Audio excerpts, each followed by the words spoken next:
Suriname dan Jawa memiliki sejarah yang erat. Negara yang bernama Republik Suriname ini memiliki penduduk beretnis Jawa mencapai 15% dari total penduduk. Suriname merupakan negara di kawasan Amerika Selatan yang beribu kota di Paramaribo. Negara yang memiliki bahasa nasional Belanda ini merayakan hari kemerdekaannya setiap tanggal 25 November. Total penduduk Suriname pertanggal 16 September tahun 2020 mencapai 587.727 jiwa.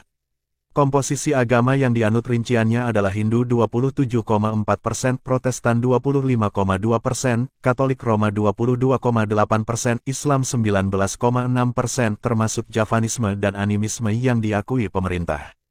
Sementara mata uang yang digunakan adalah Suriname dolar SRD.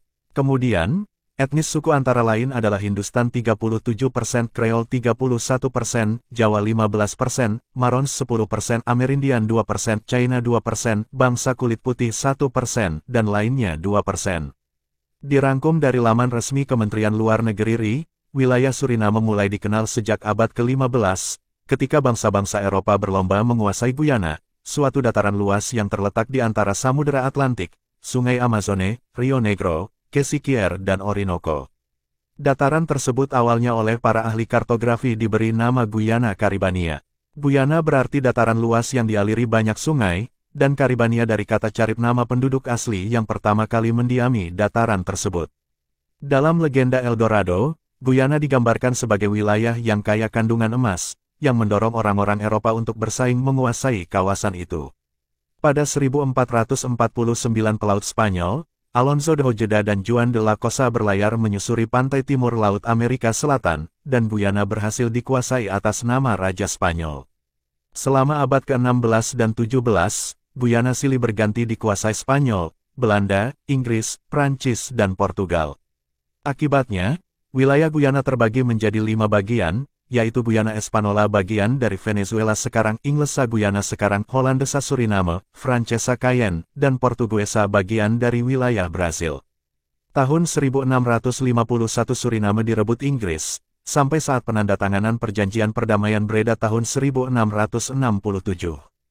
Dalam perjanjian tersebut, Inggris menyerahkan kembali Suriname, ditukar dengan wilayah kekuasaan Belanda di New Amsterdam, Amerika Utara sekarang disebut Manhattan, New York, AS. Pada tanggal 15 Desember tahun 1954, pemerintah Belanda dan beberapa wakil dari Suriname menandatangani Memorandum Rencana Pengakhiran Penjajahan. Lalu, pada konferensi meja bundar tahun 1961, para wakil Suriname yang dipimpin Johan Adolf Pengel menuntut dibentuknya pemerintahan sendiri. Tuntutan itu semakin kuat dengan berdirinya beberapa partai politik. Pada tahun 1970 diselenggarakan konferensi di Belanda untuk membicarakan persiapan pelepasan Suriname, dan menyusun kabinet yang terdiri dari wakil-wakil parpol. Tanggal 25 November tahun 1975 Suriname menjadi negara merdeka. Walaupun demikian, perekonomiannya tetap sangat bergantung pada bantuan pembangunan Belanda. Awal mula orang Jawa di Suriname pada saat diduduki Belanda, perekonomian Suriname tidak menentu karena dihapuskannya perbudakan pada tanggal 1 Juli tahun 1863. Padahal perkebunan masih sangat memerlukan tenaga buruh. Karena itu, pada tahun 1870 pemerintah Belanda menandatangani perjanjian dengan Inggris guna mendatangkan imigran buruh kontrak ke Suriname. Perjanjian tersebut diimplementasikan mulai tahun 1873 sampai 1914, dengan mendatangkan buruh kontrak imigran Hindustan pertama dari India.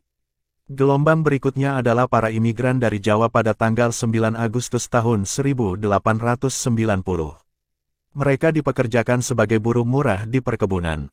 Kebanyakan dari Jawa Tengah, karena saat itu sebagai wilayah yang padat penduduknya dan tingkat perekonomiannya rendah.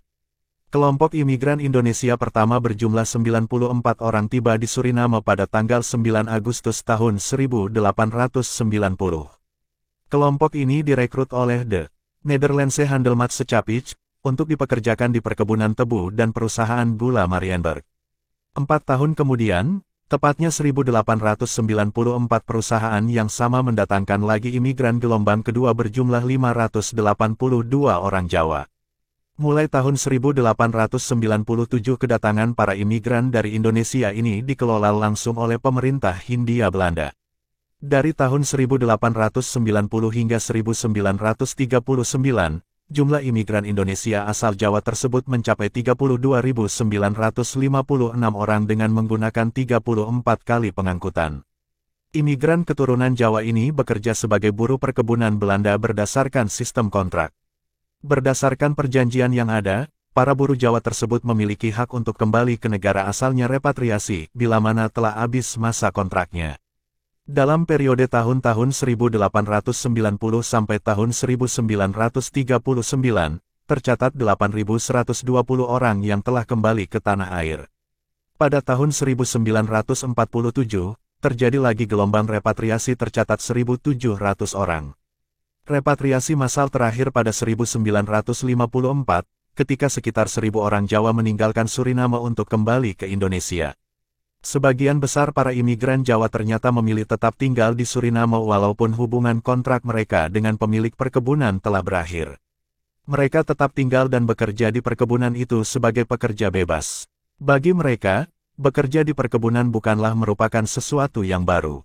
Mereka juga telah terbiasa berhubungan dengan para majikan Belanda yang bertahun-tahun menjajah Indonesia.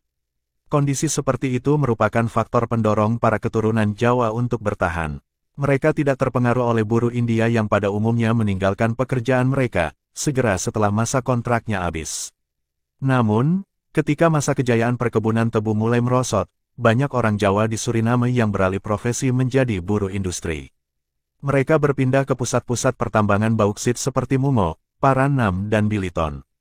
Akibatnya, daerah yang semula dikenal sebagai distrik Jawa di Suriname karena mayoritas penduduknya keturunan Jawa, seperti Saramaka, Koroni dan Nikri, semakin kekurangan tenaga buruh.